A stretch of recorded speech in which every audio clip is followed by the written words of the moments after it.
চরিত্র বাড়ির পক্ষ থেকে আমরা মঞ্চস্থ করব আমাদের দ্বিতীয় চরিত্র নাট্যমালা।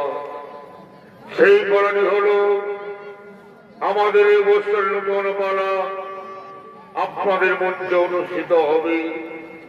পালাখানির নাম রাখা হয়েছে অর্জুনের অহংকার, মৌরধ্বজ রাজার ধর্ম পরীক্ষা, মহাদানী রাজা মৌরধ্বজ। পালার নাম অর্জুনের অহংকার, মৌরধ্বজ রাজার ধর্ম পরীক্ষা, মহাদানী রাজা মৌরধ্বজ। সত্য দর্শক মন্ডলী, আপনারা সকলে জানেন কুরুক্ষেত্র যুদ্ধের পর হস্তিনারাজ সিংহাসনে রাজা হলেন পাণ্ডুর জ্যেষ্ঠ পুত্র ধর্মরাজ যুধিষ্ঠির। মহারাজ যুধিষ্ঠির হস্তিনারাজ সিংহাসনে বসার পর এই রাজযজ্ঞ অনুষ্ঠিত করেন। গুপ্তযজ্ঞ অনুষ্ঠানকে সুসম্পন্ন করার জন্য হাতে ঘোড়া, গাধি, সোনা, মুক্তা, মানি প্রভৃতি অনেক অনেক দামি দামি বস্তু ব্রাহ্মণ ঋষি মুনিদের দান করেন এবং এই রাজযজ্ঞকে সুসম্পন্ন করেন। এদিকে তৃতীয় পাণ্ডব অর্জুনের মনে এই অহংকার জন্ম নেই যে তার দ্বারা মহারাজ যুধিষ্ঠিরের মতো দানী রাজা এই জগতে আর কেউ নেই। তাই ভগবান শ্রীকৃষ্ণ তৃতীয় পাণ্ডব অর্জুন কথোপকথন করার জন্য হস্তিনারাজ প্রাসাদে আগমন করছে।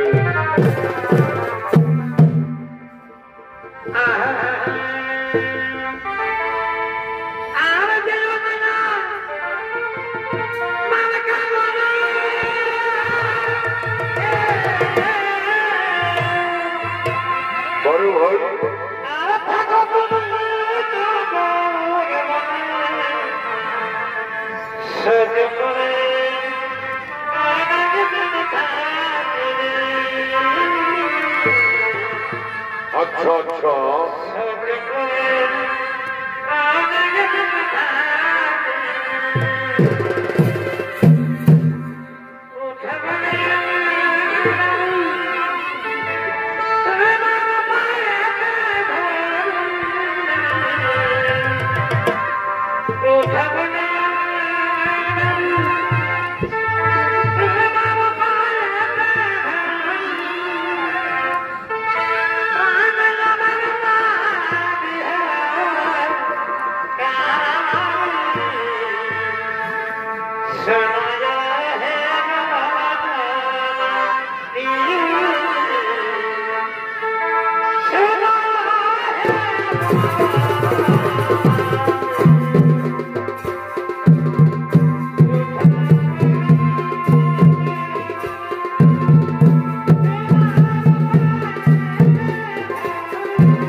সমস্ত ব্রাহ্মণ ঋষি মুনিগণ সেই দানের সামগ্রী সম্পূর্ণ তারা নিয়ে যেতে পারেনি, তারা অর্ধেক দানের সামগ্রী ছেড়ে পালিয়েছিল।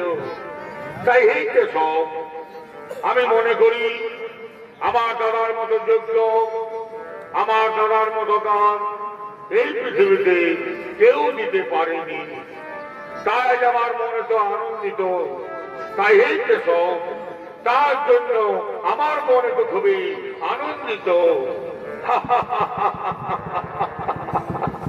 হাসালে অর্জুন, তুমি আমাকে হাসালে। তুমি জানো না অর্জুন, তোমার দাদা মহারাজ যুধিষ্ঠির দানের তালিকায় তার সবার থেকে নিচে নাম রয়েছে। তোমার দাদা মহারাজ যুধিষ্ঠির থেকেও এই পৃথিবীতে আরো অনেক অনেক দানি রাজা রয়েছে। না কেশব না, আমি তা মানতে পারি না কেশব, আমি তা মানতে পারি না। আমি মনে করি এই পৃথিবীর সর্বশেষ দানি রাজা হলে আমার দাদা মহারাজ যুধিষ্ঠির। আমার দাদার মতো যোগ্য, আমার দাদার মতো দান এই পৃথিবীর কেউ কোনদিন করতে পারেনি। শোনো অর্জুন, এই পৃথিবীর সর্বশ্রেষ্ঠ দানি রাজা হলে আমার প্রিয় ভক্ত রাজা মৌরধ্বজ। রাজা মৌরধ্বজের নিয়ম হল দান না করলে সে জল গ্রহণ পর্যন্ত করে না। তার মতো দানি রাজা, তার মতো প্রজাপালক রাজা তার মতো ধার্মিক রাজা এই জগতে আর কেউ নেই। তাই শোনো অর্জুন, তুমি রাজা মৌরধ্বজের পরীক্ষা নিতে চাও, তার আমরা দুজন আমাদের স্বরূপ বদল করব, আমরা ব্রাহ্ম রূপ ধারণ করব, সঙ্গে নেব যমরাজকে। কোথায় কোথায় হয়ে যমরাজ, তুমি তাড়াতাড়ি এসো হস্তিনার রাজসভায়।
আমার শত সহস্র প্রণাম।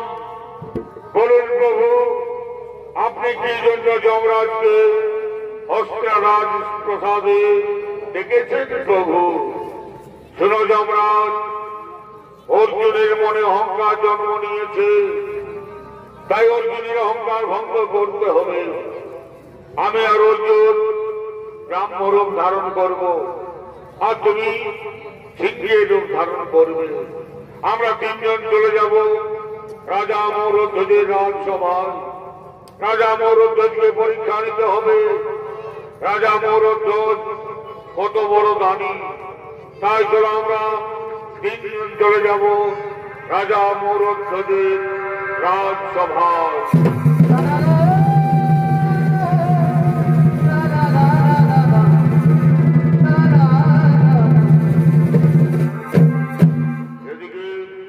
ভগবান শ্রীকৃষ্ণ অর্জুন ব্রাহ্ম রূপ ধারণ করলেন এবং যমরাজ সিংহের রূপ ধারণ করে চলে গেলেন রাজা মৌরধ্বজের রাজসভায়। এদিকে রাজা মৌরধ্বজ তার রাজসভায় আগমন করছে।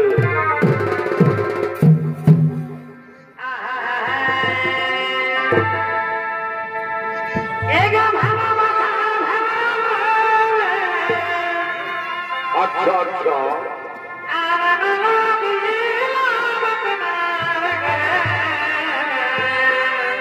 বড় ভাই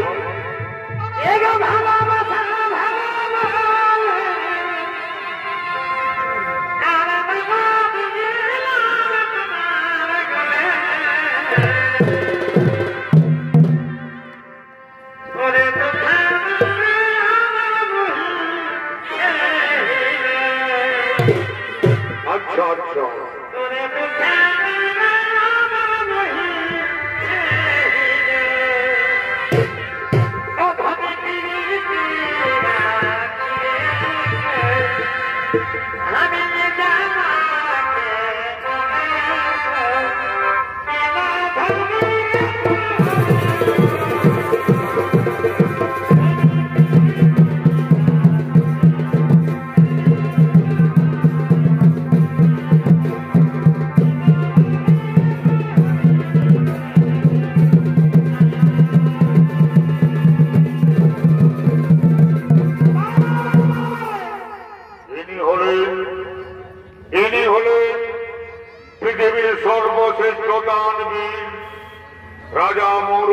জগৎ তার রাজসভায় আগমন করেছে।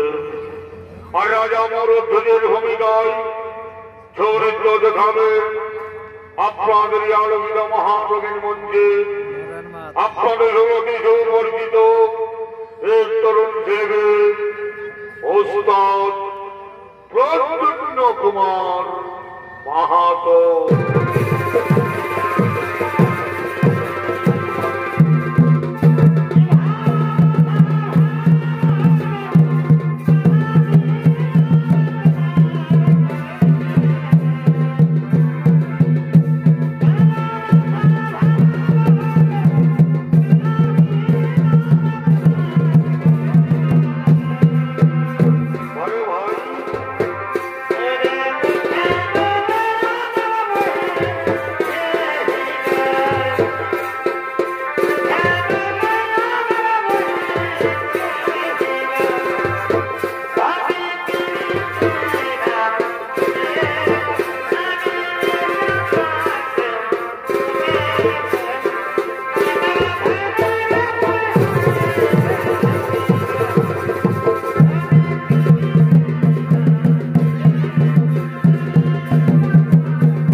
আমার রাজসভায়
রাজসভায় তোমার রানীদের ডেকে নিয়ে এসো, আমরা সকলে মিলে আনন্দ উৎসব করব।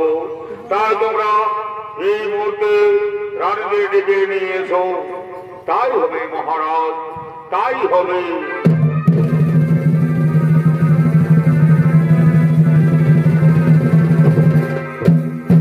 এদিকে রাজা মৌরধ্বজ এবং তার মন্ত্রী সেনাপতিগণ রাজসভায় প্রবেশন করলেন। এদিকে তার রানীগণ রাজসভায় আগমন করছে।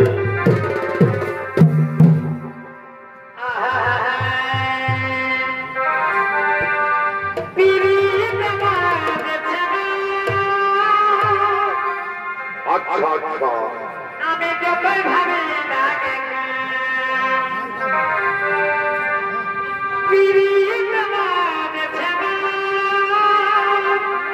পরে ভাই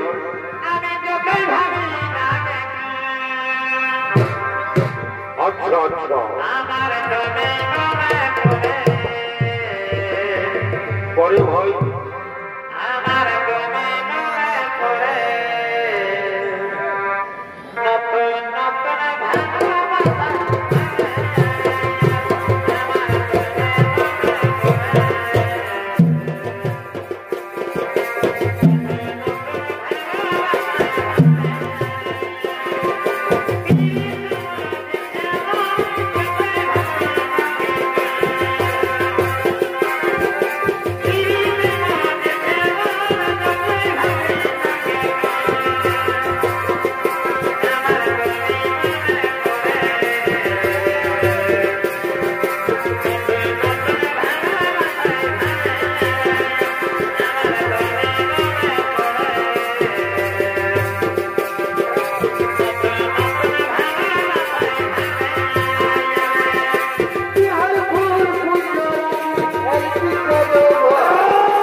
আসুন গো ব্রাহ্মণগণ, আপনারা আমার অতিথি, আসুন আসন গ্রহণ করুন। শোনো রাজা, আমরা 7 দিন তীর্থ ভ্রমণ করেছি, আমরা খুবই ক্ষুধার্ত। তোমার রাজ দরবারে আমরা কিছু খাবার খেতে চাই। আমরা শুনেছি তুমি নাকি মহাদানী, তুমি নাকি দান না করলে জল গ্রহণ পর্যন্ত করো না। তা আমরা তোমার কাছে কিছু দান চাইতে এসেছি মহারাজ। বলুন বলুন ব্রাহ্মণগণ, আপনারা কি দান পেলে আজ আমার কাছে আনন্দিত হবেন? আপনারা আমার কাছে যা দান চাইবেন আমি আপনাদেরকে সঙ্গে সঙ্গে সেই দান পরিবেশন করব। তাহলে বলুন ব্রাহ্মণগণ, আপনারা কি দান পেলে আজ আমার কাছে আনন্দিত হবেন? শোনো রাজা, আমরা এমনিতে কাউকে বিশ্বাস করি না। প্রথমে তুমি প্রতিজ্ঞা করে বলো, আমরা তোমার কাছে যা দান চাইব তুমি আমাদেরকে সঙ্গে সঙ্গে সেই দান পরিবেশন করবে। হে হে ব্রাহ্মণগণ, আমি রাজসভায় দাঁড়িয়ে প্রতিজ্ঞা করে বলছি, আপনারা আমার কাছে যা দান চাইবেন আমি আপনাদেরকে সঙ্গে সঙ্গে সেই দান পরিবেশন করব। তাহলে বলুন ব্রাহ্মণগণ, আপনারা কি দান পেলে আজ আমার কাছে আনন্দিত হবে? শোনো রাজা, তুমি দেখছো আমাদের সিংহটি 7 দিন কিছু খাবার খায়নি, তাই তুমি প্রথমে আমাদের সিংহের জন্য খাবার ব্যবস্থা করো, তারপর তুমি আমাদের জন্য খাবার ব্যবস্থা করবে। হে হে ব্রাহ্মণগণ, আপনারা কোনো চিন্তা করবেন না, আমি আপনাদের সিংহের জন্য সঙ্গে সঙ্গে খাবারের ব্যবস্থা করছি।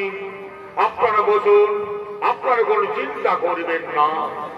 তাহলে বড় রাজা, আমাদের সিংহ অন্যান্য সিংহের ন্যায় মাংস আহারী, আমাদের সিংহ মাংস খাবে, তাই তুমি আমাদের সিংহের জন্য মাংসের ব্যবস্থা করো রাজা।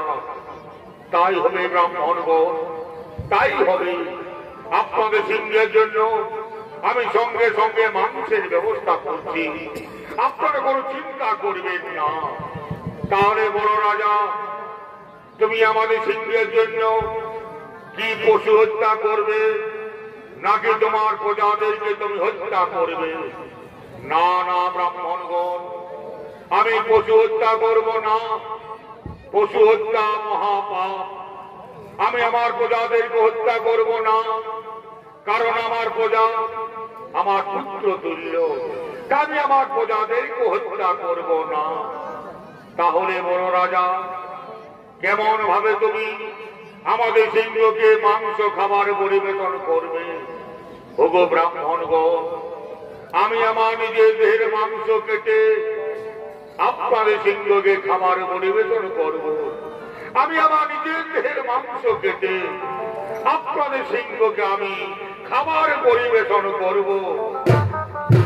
শুনো রাজা, তুমি বৃদ্ধ রাজা, তোমার মাংস আমাদের সিংহ খেতে পারবে না। আমাদের সিংহ খাবে শিশুর মাংস, তাই তুমি আমাদের সিংহের জন্য শিশুর মাংসের ব্যবস্থা করো রাজা। ওগো ব্রাহ্মণগণ, আমি কোথায় পাবো শিশুর মাংস যে আপনাদের সিংহকে আমার খাবার পরিবেশন করব? আমি কোথায় পাবো শিশুর মাংস? কেন রাজা, তোমার একমাত্র সন্তান তাম্রধ্বজ রয়েছে, তাম্রধ্বজকে তুমি হত্যা করে তার দেহকে খণ্ড খণ্ড করে তুমি আমাদের সিংহের জন্য খাবার ব্যবস্থা করতে পারো। হাই ভগবান, হাই ভগবান,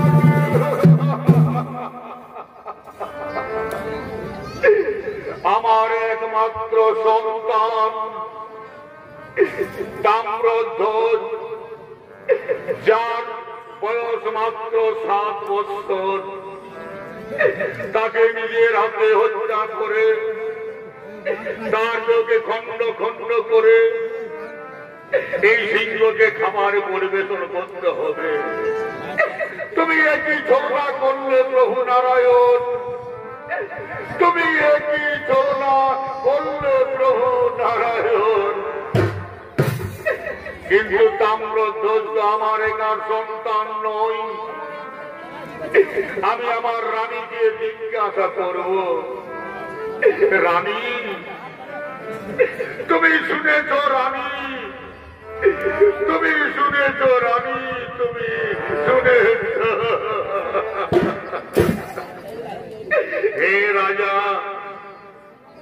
আজ আমি সকলই শুনেছি রাজা। আজ আমাদের রাজসভায় ব্রাহ্মণ গণ অতিথি, তাদের সিংহ খাবে আমাদের একমাত্র সন্তান তাম্রধ্বজের দেহের মাংস। তুমি কেঁদো না রাজা, তুমি কেঁদো না রাজা, তুমি কেঁদো না। শাস্ত্রে বলে রাজা, নারীদের ধর্মই হল তার স্বামীর ধর্ম রক্ষা করা। আপনার ধর্মের কাছে বিচার পুত্র আমার, আপনার ধর্মের কাছে বিচার তাম্রধ্বজ আমার। আমি পারবো রাজা, আমি আমার নিজের সন্তানকে নিজের হাতে বলি দেব রাজা, আমি নিজের হাতে বলি দেব রাজা। আমার যদি একটি পুত্র সন্তান চলে যায় রাজা, তবে আমি শত শত পুত্রের মা হতে পারবো রাজা, আমি শত শত পুত্রের মা হতে পারবো। কিন্তু তোমার যদি একবার ধর্ম চলে যায় রাজা, তোমার ধর্ম কোনদিন ফিরে আসবে না রাজা, তোমার ধর্ম কোনদিন ফিরে আসবে না। তাই আমি আমার স্বামীর ধর্ম রক্ষা করতে আমার একমাত্র সন্তানকে নিজের হাতে বলি দেব।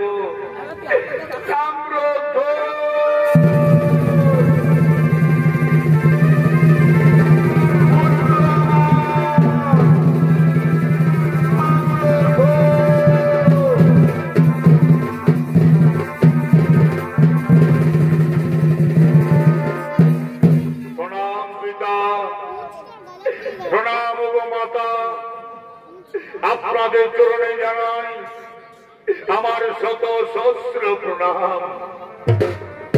বলুন পিতা, বলুন গো মাতা, কেন আপনারা আমাকে রাজসভায় ডেকেছেন পিতা? আমাকে কি কাজ করতে হবে বলুন পিতা, আমাকে কি কাজ করতে হবে? ওরে পুত্র তাম্রধ্বজ, তোর পিতা মাতায় ধর্ম সংকটে পড়েছে রে পুত্র, তোর পিতা মাতায় ধর্ম সংকটে পড়েছে। তুই কি পারবি রে পুত্র? তোর পিতা মাতা ধর্ম রক্ষা করতে তুই কি পারবি পুত্র? তুই কি পারবি তোর পিতা মাতা ধর্ম রক্ষা করতে? হে পিতা, পুত্র হয়ে জন্ম নিয়ে পুত্রের কর্তব্য হল তার পিতা মাতা ধর্ম রক্ষা করা। যে পুত্র সন্তান পুত্র হয়ে জন্ম নিয়ে পিতা মাতা ধর্ম রক্ষা করতে পারে না, সে পুত্র নয় পিতা। তাই আমি আমার পিতা মাতা ধর্ম রক্ষা করতে আমি হাসতে হাসতে জীবন দেব মাতা। তোমরা আমাকে কেটে ফেলো মা, তোমরা আমাকে কেটে ফেলো মা।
নিজের হাতে হত্যা করেছি, তার দেহকে খণ্ড খণ্ড করে তোমার কাছে এনে দিয়েছি।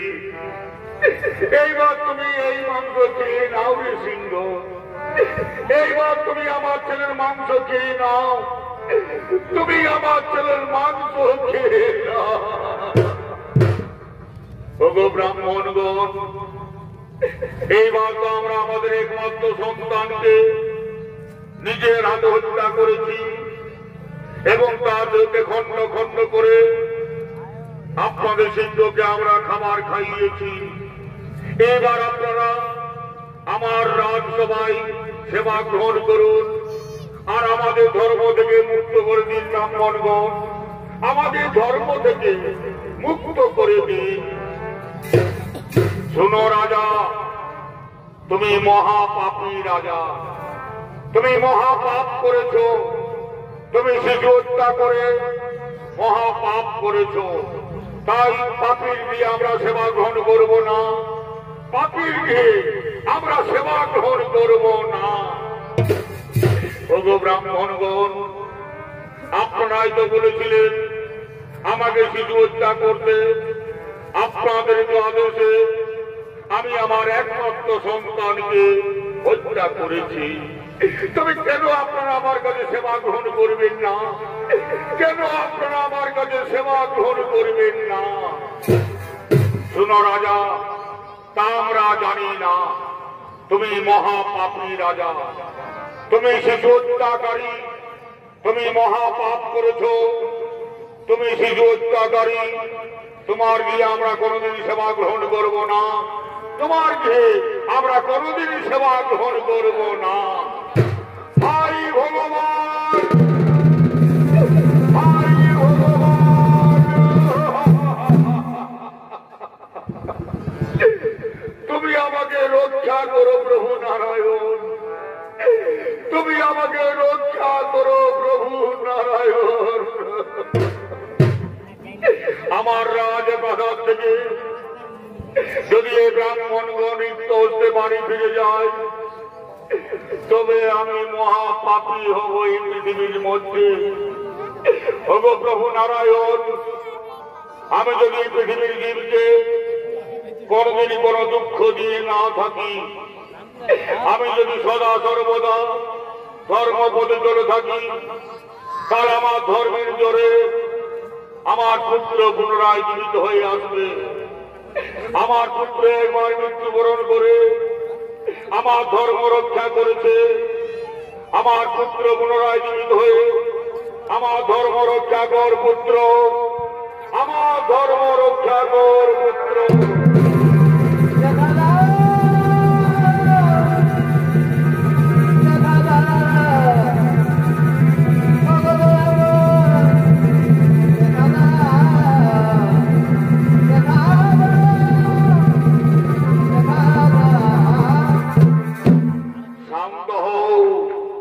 শান্ত রাজা মরুদ্ধ, শান্ত হও তুমি। এই দেখো তোমার পুত্র তাম্রধ্বজ, তার কিচ্ছু হয়নি। তোমার ধর্মের জোরে আমার ছলনায় তাম্রধ্বজ আজ জীবিত। যারে তাম্রধ্বজ, তুই তোর পিতা মাতার চলে যা পুত্র, তুই তোর পিতা মাতার কাছে চলে যা। আয় আমাদের পুত্র, আমাদের বুকে আয় বাবা, আমাদের বুকে আয় পুত্র, বুকে আয়। রানী দেখো, আজ আমাদের কি পরম সৌভাগ্য, যাকে দর্শন করবার জন্য কোটি কোটি বছর তপস্যা করো, দর্শন পাওয়া যায়নি। সেই নারায়ণকে আজ আমরা দর্শন পেলাম, আমরা আমাদের হারানো সন্তানকে ফিরে পেলাম। এর থেকে আর আমাদের কি সৌভাগ্য হতে পারে রানী? তবু প্রভু নারায়ণ, আপনার চরণে জানাই আমাদের শত সহস্র প্রণাম। তথাস্তু তথাস্তু। শুনো রাজা, একদিন অর্জুনের মনে অহংকার জন্ম নিয়েছিল যে তার দাদা মহারাজ যুধিষ্ঠিরের মতো দানী রাজা এই জগতে আর কেউ নেই। তাই অর্জুনের অহংকার ভঙ্গ করতে আমি আর অর্জুন ব্রাহ্ম রূপ ধারণ করেছিলাম। আজ যমরাজ সিংহের রূপ ধারণ করে তোমাকে আমরা পরীক্ষা করতে এসেছিলাম। তুমি সেই পরীক্ষায় আজ জয়ী হলে, তুমি প্রমাণ করলে তোমার মতো দাতা এই জগতে আর কেউ নেই। তোমার মতো দান এই পৃথিবীতে কেউ কোনদিন দিতে পারবে না। তাই তুমি আজ থেকে হলে পৃথিবীর সর্বশ্রেষ্ঠ দানবীর রাজা মৌরধ্বজ। জয় রাধে রাধা, কৃষ্ণ কৃষ্ণ গোবিন্দ গোবিন্দ বলো রে। জয় রাধে রাধা, কৃষ্ণ কৃষ্ণ গোবিন্দ গোবিন্দ।